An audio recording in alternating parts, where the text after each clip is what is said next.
Pessoal, tudo bem? Me chamo Isaac Félix. Eu sou agente musical aqui na Escola Municipal de Música de Ourinhos. Eu vim falar um pouco desse instrumento, o saxofone, vim falar um pouco da história dele, um pouco como ele funciona, um pouquinho da digitação, da parte de palheta, das peças que ele tem, né? O saxofone, ele foi um instrumento inventado, diferente de outros instrumentos que teve evolução durante a história, né? Por exemplo, a flauta, né? A flauta é um instrumento que teve sua evolução, ela começou na pré-história com ossos, pedaços de madeira e plantas e outras coisas, e foi evoluindo conforme foi passando o tempo. Já o saxofone, ele é um instrumento que foi inventado. Ele foi inventado por Adolph Sax, que tinha a ideia de juntar o timbre dos instrumentos de madeira, as características dos instrumentos da família das madeiras, junto com os instrumentos de metais, né? Isso ajudou com que os instrumentos da família da madeira tivessem um pouco mais de volume de som e diferença de timbre e outras facilidades assim de expressividade, né? Para poder estudar, poder tocar e poder fazer vários outros tipos de peças. Então, o saxofone foi um instrumento inventado pelo Adolph Sax, que é um belga, em 1841, e foi patenteado em 1846 na França, né? Nessa patente, foram patenteados 7 tipos de saxofones.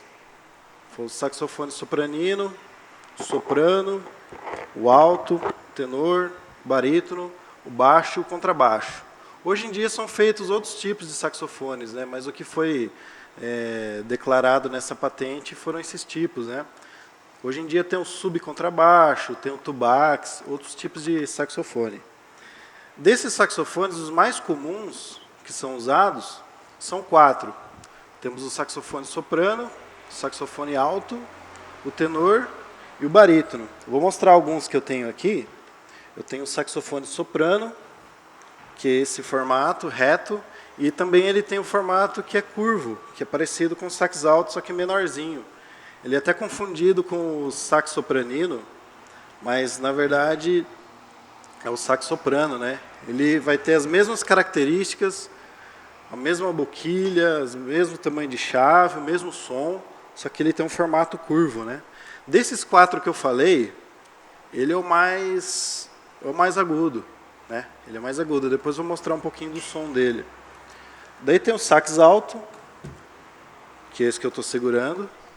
O sax alto seria o sax mais comum que o pessoal utiliza. Seria o sax assim que a gente vê mais nas lojas, vê em mais gravações assim, né? E ele é o sax assim mais recomendado para começar porque ele tem um tamanho médio, né? Então, por exemplo, ele não é muito pesado e nem muito pequenininhas as chaves assim para poder estudar, para poder começar. Então, o saxofone alto é um instrumento assim mais usado, né? E temos aqui o sax tenor, também bastante usado. Ele é um pouco maior que o alto.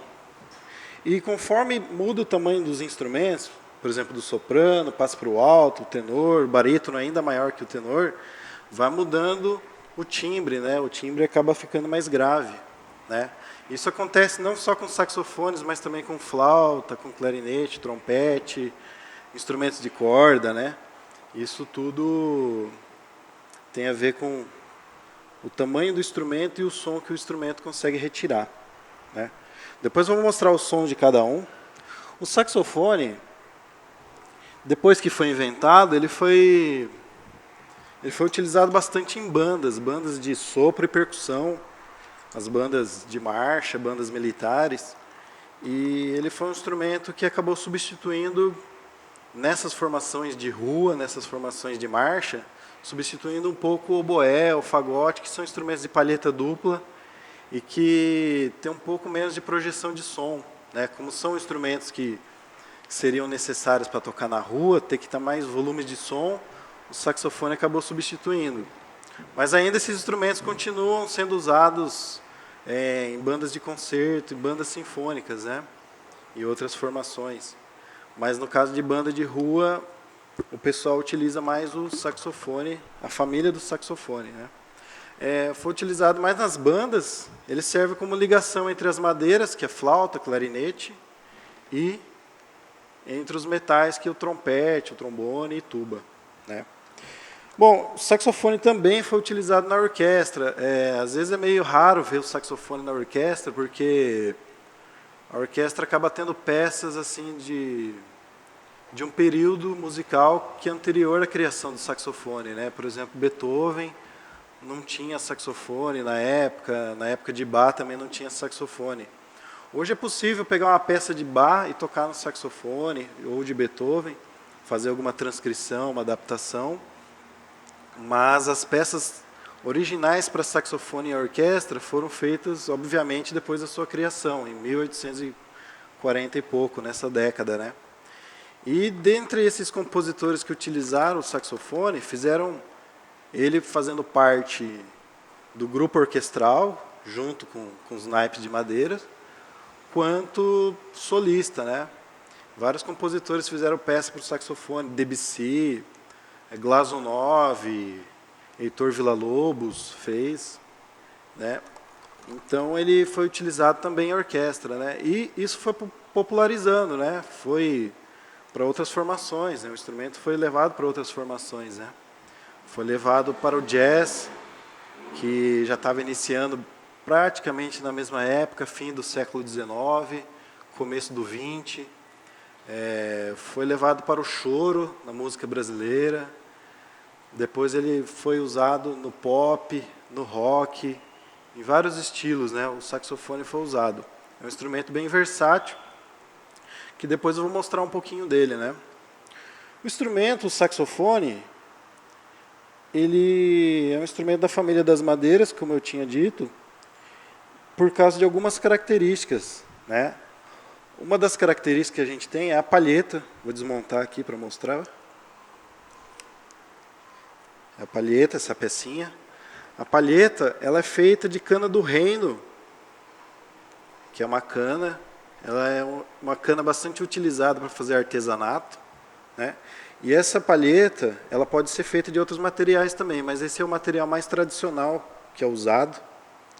E ele pode ser feito de acrílico, de plástico, de outras fibras, né? E tudo isso que a gente vai mudando de material muda no timbre do instrumento também.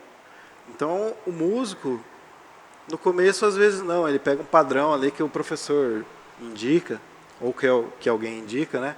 Mas assim, conforme ele vai estudando, ele vai ouvindo, vai conhecendo os estilos, gravações e músicos, ele vai procurando uma preferência, ou aquilo que ele tem acesso, né? Então a palheta de cana do reino é a mais conhecida, né? E junto com a palheta, a produção de som, que é característica das madeiras, é a boquilha. E a boquilha também é feita de vários materiais, né? Nesse caso aqui ela é feita de massa, que é uma mistura de resina com madeira. Ela é feita de plástico, feita de metal, e isso tudo também interfere na qualidade do som, na mudança de timbre, aquilo que é mais do gosto que o músico quer utilizar. Vou montar aqui. E a palheta funciona junto com a boquilha.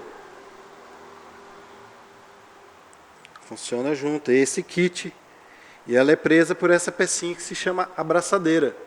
Essa pecinha também muda de material, tem material de metal, no caso aqui é um material de couro sintético, e tem uma plaquinha de metal aqui também, que ajuda a palheta a vibrar melhor. Então, com esse kit, a gente já consegue tirar um som que é amplificado pelo saxofone, que a gente consegue tirar outras notas e outros sons com o resto do instrumento. Outra característica do instrumento das madeiras são as chaves. As chaves que são utilizadas na flauta, no clarinete, né? Então, por isso que o saxofone é considerado dessa família, apesar de ser feito de metal, né? Com essa parte aqui já dá para tirar um som. Vou mostrar um pouquinho para vocês.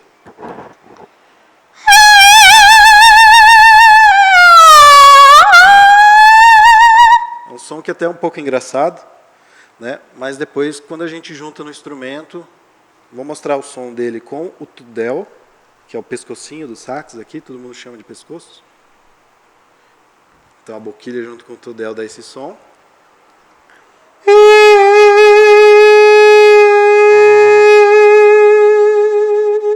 Né? Eu mudei um pouquinho do som com a boca, né, para mostrar o que dá para fazer. E com o resto do instrumento seria isso aqui.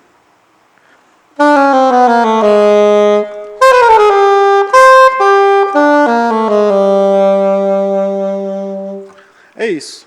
Então, eu vou mostrar para vocês uma coisa que é super importante depois de falar da boquilha, que é a embocadura, né?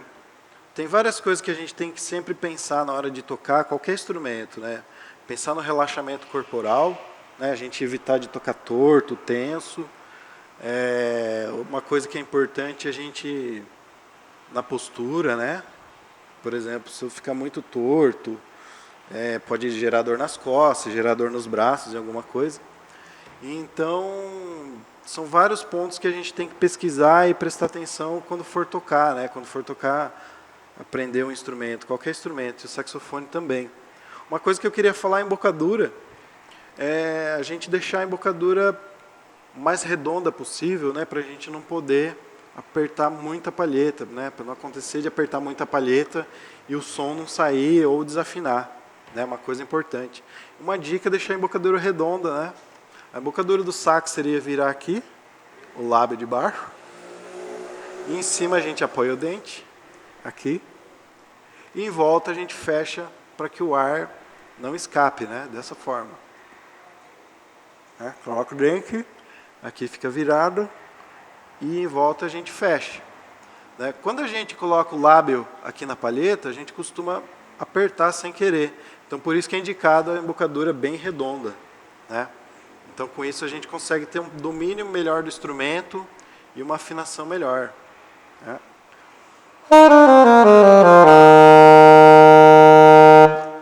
No curso de saxofone, a gente trabalha de forma gradativa, né? A gente vai estar trabalhando com poucas notas, com notas longas.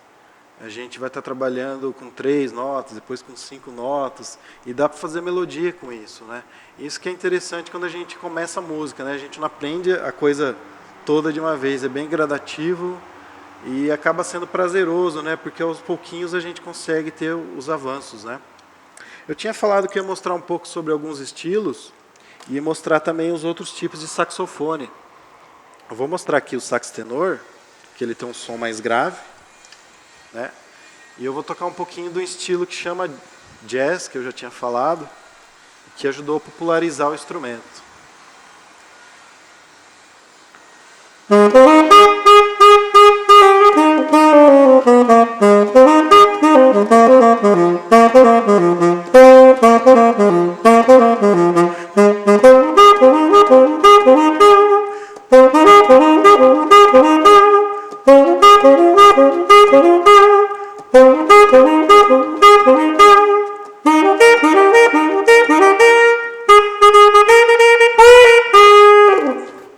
Esse é o sax tenor.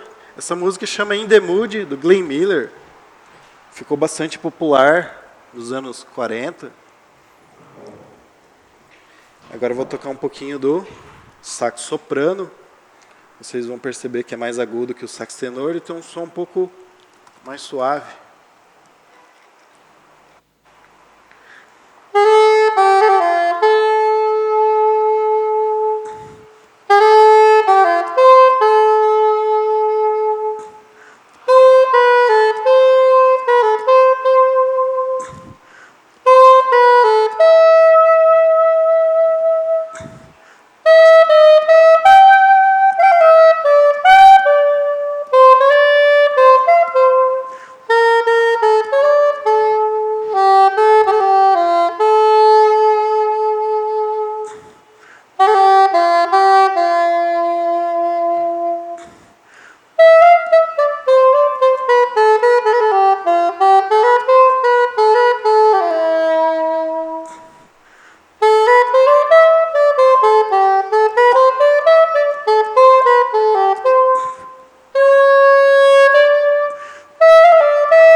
Essa música chama Carinhoso, é do Pixinguinha, e faz parte de um estilo que se chama choro, né? Ela faz parte daquele estilo que é conhecido como tico-tico no fubá, brasileirinho, né? E tem também as músicas que são mais lentas, mais assim românticas, né? Que no caso encaixa essa música Carinhoso, né? Pixinguinha também foi responsável por popularizar a música instrumental no Brasil, né? A música que é o choro. E ele também tocava saxofone, tocava flauta e saxofone. Vou mostrar um pouquinho desse som, que eu acho que o pessoal conhece bastante, que faz parte do estilo da música pop, né? É uma música bastante conhecida, assim, é um solo, que é a introdução da música. Eu acho que o pessoal vai se ligar qual que é esse som aí.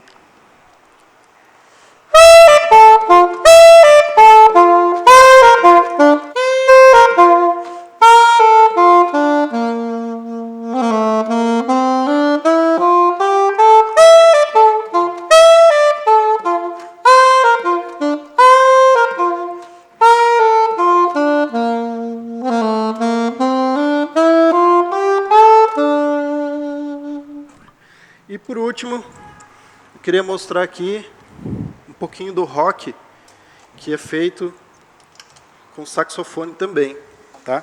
Antes eu queria agradecer a atenção de todos vocês, pesquisem mais sobre o saxofone. Espero que eu tenha falado algumas coisas assim que ajudem você a conhecer o instrumento.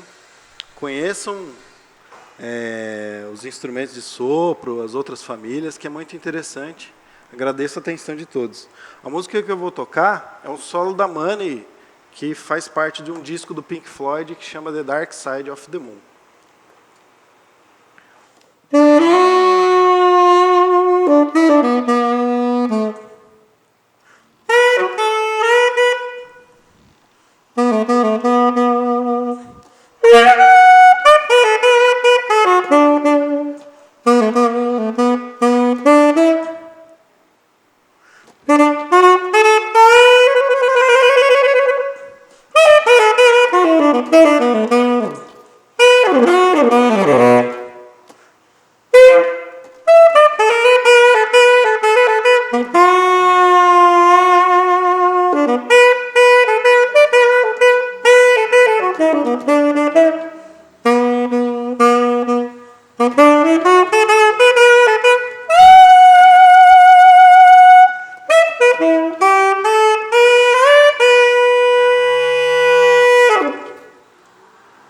É isso aí, gente. Agradeço pela atenção. É isso aí, vamos pesquisar sobre esses instrumentos, que é muito bacana. Muito obrigado. Valeu!